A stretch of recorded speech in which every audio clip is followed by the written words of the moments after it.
Bonjour, à travers un exercice composé de questions tombées au bac, je vais vous donner les clés pour travailler efficacement dans un cube. Dans ce problème, sur un cube muni d'un repère orthonormé, la première chose à faire, c'est de trouver les coordonnées des points clés du problème. Donc les points sont F, D, B, G, E et C. Pour trouver les coordonnées, vous suivez la méthode expliquée dans le cours sur le cube.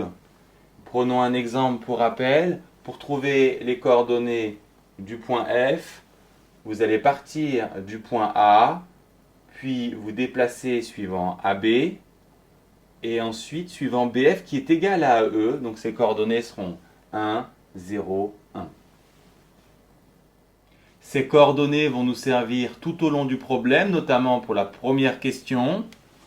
On vous demande de déterminer la représentation paramétrique de la droite FD. Pour cela, il nous faut un point de la droite. On peut choisir D ou F. Et comme vecteur directeur, on va choisir le vecteur FD tout simplement, dont on trouve les coordonnées en faisant la différence entre celle de D et celle de F. Enfin, pour la représentation paramétrique, vous devez connaître le mode d'emploi. Pour obtenir les coordonnées de n'importe quel point M de la droite, de coordonnées x, y, z, vous partez de f et vous faites un certain nombre de fois le vecteur directeur, autrement dit t fois fd. On veut démontrer que le vecteur n est normal au plan BGE. Pour cela, il suffit de démontrer que le vecteur n est orthogonal à deux vecteurs non collinéaires de ce plan. On va choisir tout simplement les vecteurs BG et BE qui ont les coordonnées suivantes.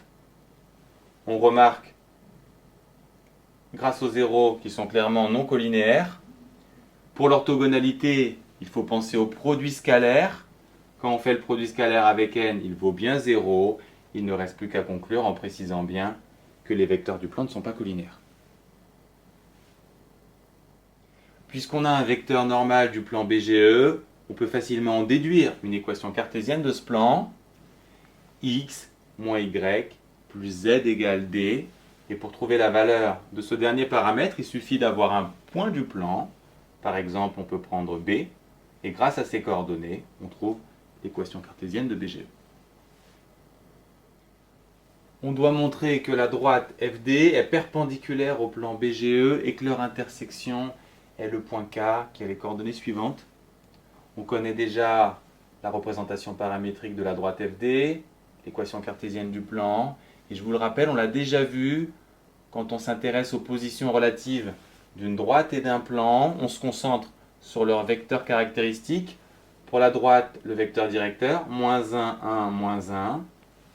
Pour le plan, le vecteur normal, 1, moins 1, 1.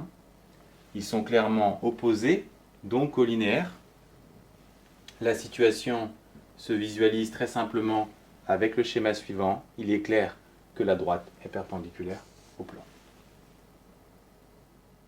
Pour trouver l'intersection K entre la droite et le plan, on va tout simplement injecter les coordonnées x, y, z de la représentation paramétrique dans le plan, ce qui va donner l'équation suivante, qui nous permet de déduire le paramètre t, qu'on va ensuite injecter dans la représentation paramétrique de la droite pour trouver les différentes coordonnées, qui après simplification donne 2 tiers, 1 tiers, 2 tiers. Autrement dit, on a retrouvé les coordonnées du point K.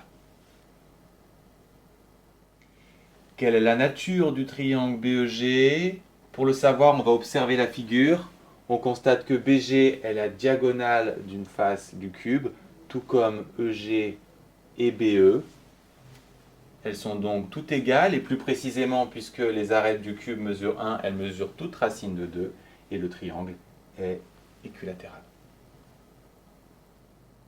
Pour déterminer l'aire de ce triangle, on va l'isoler sur une figure et travailler sur celle-ci. Je vous rappelle que la surface d'un triangle, c'est sa base fois sa hauteur divisée par 2. On a déjà la base qui mesure racine de 2. Ce qu'on cherche à présent, c'est sa hauteur. Pour la trouver, on va introduire un point T et on va trouver facilement la longueur BT si on constate que le triangle BGT est rectangle. Pour cela, on applique tout simplement Pythagore. on va trouver tout d'abord bt carré qui vaut 3 demi, puis bt qui vaut racine de 3 sur racine de 2, et on applique finalement la formule de la surface d'un triangle. La base c'est racine de 2, la hauteur racine de 3 sur racine de 2, et après simplification, on obtient racine de 3 sur 2. Pour finir, on vous demande d'en déduire le volume du tétraèdre BEGD. On va noter V. Vous pouvez commencer par le tracer afin de le visualiser. Mais surtout, il faut se souvenir de la formule du volume d'un tétraèdre. 1/3 de la base fois la hauteur. Comme base, on va bien entendu choisir la base qu'on connaît déjà, c'est-à-dire l'aire du triangle BEG. C'est pour ça qu'on nous avait précisé en déduire. Et la hauteur sera KD, puisqu'on a déjà démontré que la droite FD est perpendiculaire au plan BEG, d'où la formule du volume. On connaît déjà A, il nous manque KD. Pour l'obtenir, il nous faut les coordonnées de K et de D. On applique ensuite la formule des longueurs en 3 dimensions. Puis on simplifie. On va trouver KD égale 2 sur racine de 3. Puis ensuite, on remplace tout simplement KD et A par leur valeur pour trouver un volume égal à 1/3.